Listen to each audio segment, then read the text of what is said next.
The train wound its way through the mountains long after sunset, and every mile pulled Araceli farther from everything familiar.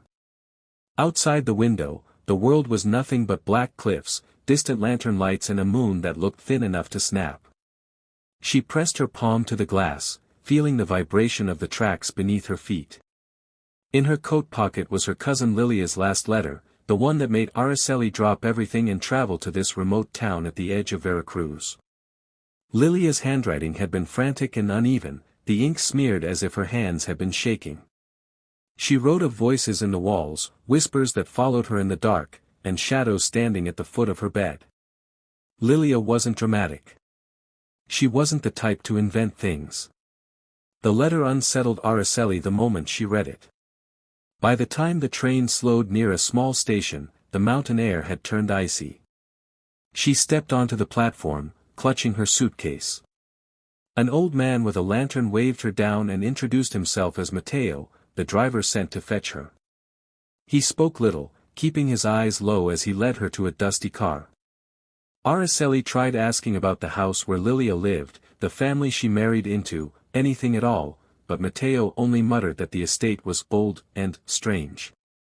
When she asked if Lilia was all right, he hesitated before saying that the girl had changed. The way he said it made Araceli sit straighter. The drive from the station was long and silent. Fog rolled down the hills in slow sheets, muffling the sound of insects and turning the forest into tangled shapes.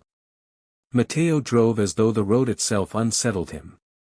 Every few minutes he made the sign of the cross without looking away from the windshield. When the house finally emerged from the fog, Araceli felt a shiver run down her spine. It stood atop a steep rise, a crumbling mansion of worn stone and black windows that reflected nothing.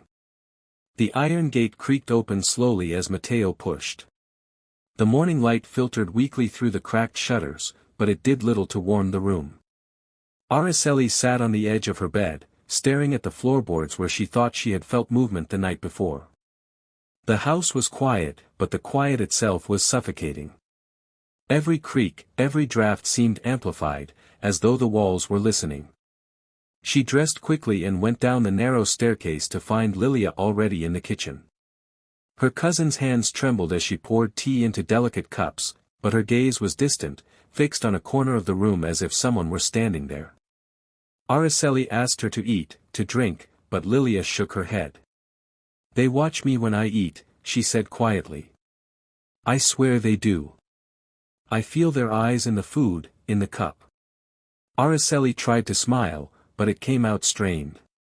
She had seen the shadows on the walls the night before, the way the firelight flickered across the portraits and seemed to distort the faces. And then there were the whispers, faint and almost imperceptible, that carried through the halls at night. She could feel the house breathing, waiting. Before she could ask more questions, a knock sounded at the door. Emilio stepped inside, carrying a stack of papers. His smile was polite, almost too precise, and his dark eyes lingered on Araceli a second too long. He placed the papers on the table. "These are the estate accounts," he said smoothly. "I thought you might want to look them over." Araceli took the papers, but the numbers made no sense to her. There were figures crossed out, repeated, and some pages had ink stains that obscured everything. She glanced at Emilio. I don't understand," she admitted. Emilio leaned in, his voice soft and persuasive. "It is complicated. But don't worry. Everything is in order. You just need to trust us." Araceli nodded, but the word trust felt heavy in her mouth. She looked at Lilia, who only shook her head slightly, her eyes dark pools of warning. The rest of the following day, Araceli forced herself to explore the upper floors, hoping to understand the house's strange patterns and perhaps find Lilia. The corridors twisted unnaturally, stairs led to dead ends, and doors opened to rooms that seemed familiar yet subtly different each time she returned. Light never seemed to stay the same, shadows lingered in corners that should have been bright. In one room, she discovered a collection of portraits, ancestors of the Herrera family. Their eyes, dark and piercing, seemed to follow her, each face more stern than the last. As she studied them, a faint whispering grew at the edges of her hearing. She turned quickly, seeing nothing. But the shadows seemed to stretch toward her, curling along the walls like fingers. Upstairs, she found Lilia's bedroom. The door was ajar, the room cold and silent. Lilia's belongings lay scattered, but her bed was empty. Araceli's heart pounded. A piece of paper fluttered from the desk, and she caught it, a letter, barely legible, with trembling handwriting. The walls remember. The ceilings listen. I am trapped. Save me. Fear mingled with determination. She couldn't leave Lilia behind. As she turned to leave, a voice echoed through the hallway, soft and melodic, yet threaded with menace. You shouldn't be here. Araceli froze, recognizing Emilio's tone. He appeared at the end of the hall, but his figure seemed to ripple unnaturally, as though the house itself moved him. His smile remained perfect, but his eyes were empty, black pools that reflected nothing. You're curious, he said. Curiosity is dangerous here. It always is. I'm taking Lilia, Araceli said, finding courage she didn't know she had. You can't keep her like this. Emilio tilted his head. She belongs to the house now. And you, he gestured vaguely at the walls. The house hungers. At that moment, a low rumble began underfoot. The walls creaked and moaned, as if reacting to his words. The floorboards warped, and shadows tw. The corridors seemed endless, twisting and folding into themselves as Araceli and Lilia ran.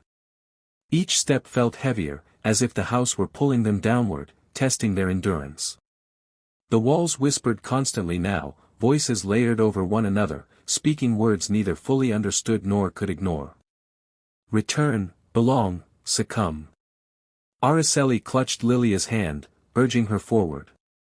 She noticed subtle cues in the architecture, a door slightly ajar, a faint draft, the creak of a floorboard. The house, despite its power, revealed cracks, imperfections in its design. That small hope became a lifeline. They reached the grand hall, a vast chamber dominated by a high ceiling and chandeliers coated in dust. At the far end stood Emilio, or rather, the figure he had become. His form shimmered and stretched, almost merging with the shadows of the room. His face was pale, more masked than human, and his eyes glowed faint red. You cannot leave, he intoned. The house will always find you. Araceli's mind raced. The symbols she had glimpsed in the library and the chamber, they must be part of the house's power. She looked to Lilia, who was trembling but alert, and whispered, remember the crest on the floor. That's our chance. Lilia nodded weakly, summoning the courage she still possessed. They ran toward the center of the hall, where a faded family crest was etched into the stone floor. Araceli remembered how the shadows had recoiled when she first touched it. Together, they pressed their hands against it, murmuring the few words they had deciphered from old letters and etchings. The air thickened. Wind gusted violently through the hall, extinguishing the candles and throwing dust into spirals. Shadows writhed like living tendrils, but the crest glowed faintly beneath their hands, a stubborn point of light in the darkness. Emilio screamed, a distorted, inhuman sound that shook the walls. The ceiling groaned as if the house itself were enraged. A flash of light burst F.